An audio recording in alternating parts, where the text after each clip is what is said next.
Maľovanie je pre mňa celý život v podstate, pretože v živote už od detstva človek nadobudne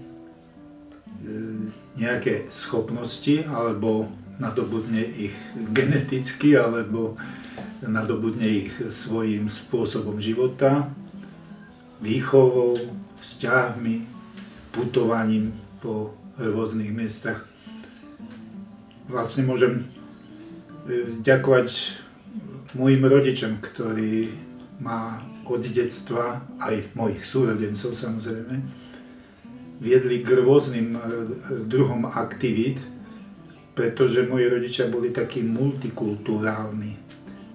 Strašne rád pozorujem, vnímam okolo seba farby, tvary, štruktúry. Takže toto ma drží od detstva celý život a ako príčinu tiež môžem uvieť, že to je vzťah k prírode, ktorý bol vo mne jednak prirodzený, ale aj pestovaný. Zase sa odvolám na rodinu a na rodičov. Chcel som ísť študovať Vysokú školu výtvarných umení, ale báli sa o budúcnosť profesionálneho umelca, že ako môže profesionálny umelec alebo vyškolený umelec prežiť, že je to ťažký život.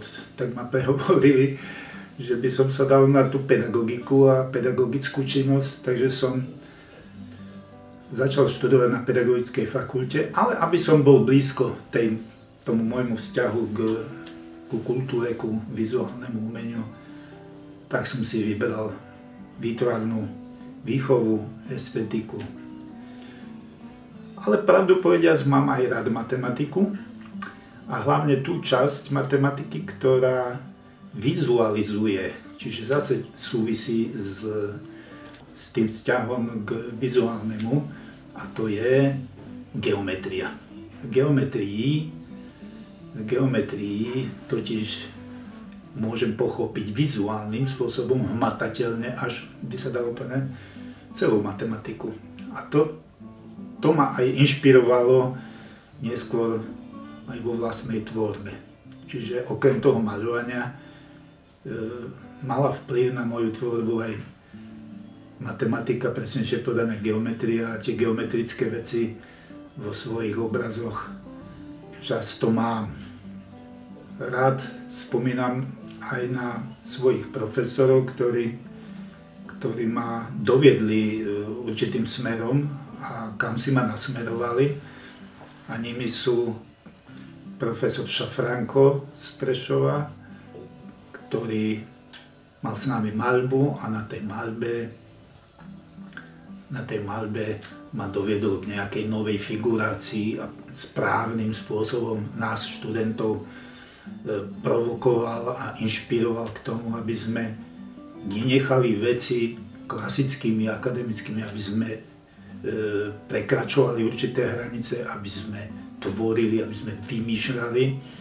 A tiež aj klasika realistického umenia Štefana Hapáka, profesora Hapáka, ktorí už obaja nežijú, ale stále si ich nosím v srdci a stále spomínam na nich, aké to bolo kedysi a čo dneska z toho viem využiť a použiť. Som, dá sa povedať, šťastný človek a slobodný človek, pretože ma nič neobmedzuje. Ja si proste robím to, čo chcem. Čo si myslím, že je dobré. To, čo si myslím, že prinesie aj iným nejakú emóciu. A to mi dodáva ďalšiu energiu, aby som ja mohol sa ďalej oslobodzovať a si tvoriť to, čo považujem za správne, to, čo je pre emocionálny svet ľudí dobré, tak toto chcem robiť. To je vlastne vec, ktorej chcem na konci života ostať.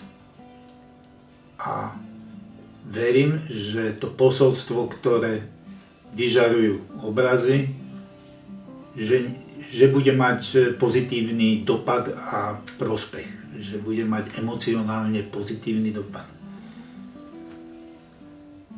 Tak toto je zmyslom tvorby, v mojom prípade maľovania. Mám posledné obrazy, Smrekové prelúdium napríklad. To vzniklo zase len z nutnosti, zo situácie, ktorú pozorujem v prírode, že vlastne tá globálna klíma a to otepľovanie spôsobuje medzi rastlinami a živočíchmi a v prírode viditeľné zmeny a že ich fakt vidím. Napríklad odumieranie smrekových lesov vplyvom globálneho otepľovania. Ja to vidím konkrétne na mieste, ktoré je moje, na ktoré chodievam pravidelne a pozorujem a vidím tie zmeny. Takže tým prelúdiom smrekovým som chcel vyvolať pocit, že vlastne ten život je aj o umieraní a znovu zrodení. Čiže je akýsi nekonečný proces a že tú prírodu vlastne človek nikdy neoklame, ale stane sa súčasťou tej prírody a aká bude v budúcnosti, tak to už nikto nevie. Mám obraz zo všetkých síl. Skúšal som, vlastne testoval seba a ten obraz som robil tak, že som zo všetkých síl dal všetky svoje emócie, svoju energiu, čas obrovský, ktorý som tomu venoval. No a vznikol mi obraz, ktorý ma sám prekvapil a pozerám na ňo a je to vlastne výtvor podobný ako výtvor prírody, tak je to výtvor Rudolfa Rabatina a ten niečo vytvoril a to ma naplňa a cítim aj tak trošku hrdosť na to, že niečo zo mňa vyšlo, že som to dokázal zo seba vydať. Samozrejme, názor na umenie ako také pre mňa je robiť radosť druhým. Ako neznepríjemňovať život, nevytvárať pocit hnusu alebo odporu, ale proste naopak byť schovievavý, byť empatický, byť dobrým, byť dobrou súčasťou toho našho kozmu, ktorý tu žijeme. A to je podľa mňa ako najväčšia hodnota.